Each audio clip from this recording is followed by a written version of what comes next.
Dans les colonnes du buzz télévision de Figaro, Clémence, candidate de Koh Lanta, le feu sacré, a révélé que sa sœur avait été assassinée à son domicile. Enceinte de 5 mois, elle a été victime d'un coup de feu. Chaque mardi soir, les téléspectateurs suivent avec fidélité les épisodes inédits de Koh Lanta, le feu sacré.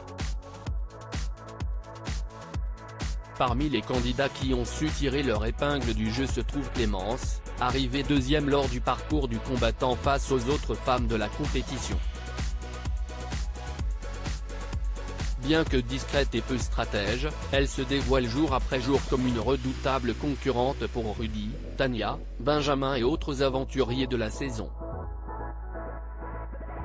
Plus que jamais, elle espère aller au bout de l'aventure et venir allonger la liste des femmes à avoir remporté le jeu présenté par Denis Brognard.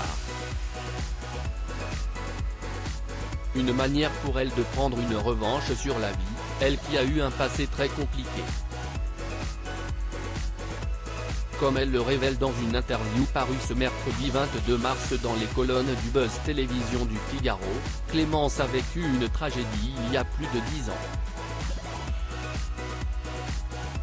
En août 2012, sa grande sœur Pauline a été assassinée à son domicile situé dans la commune de Pons, près de Saintes.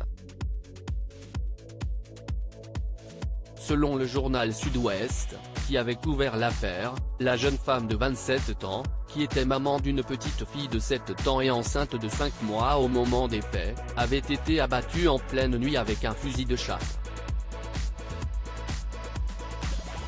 Un homme a été condamné pour le meurtre de Pauline dans un premier temps, le concubin de Pauline avait été suspecté et placé en garde à vue.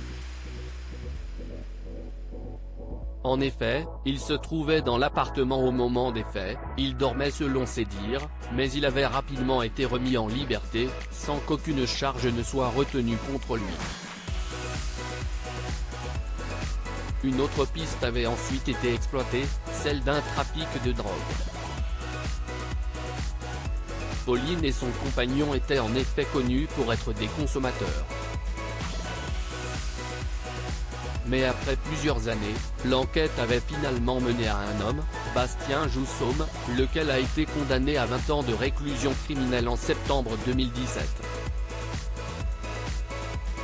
Une peine finalement portée à 25 ans en appel pour l'homme, qui a toujours clamé son innocence.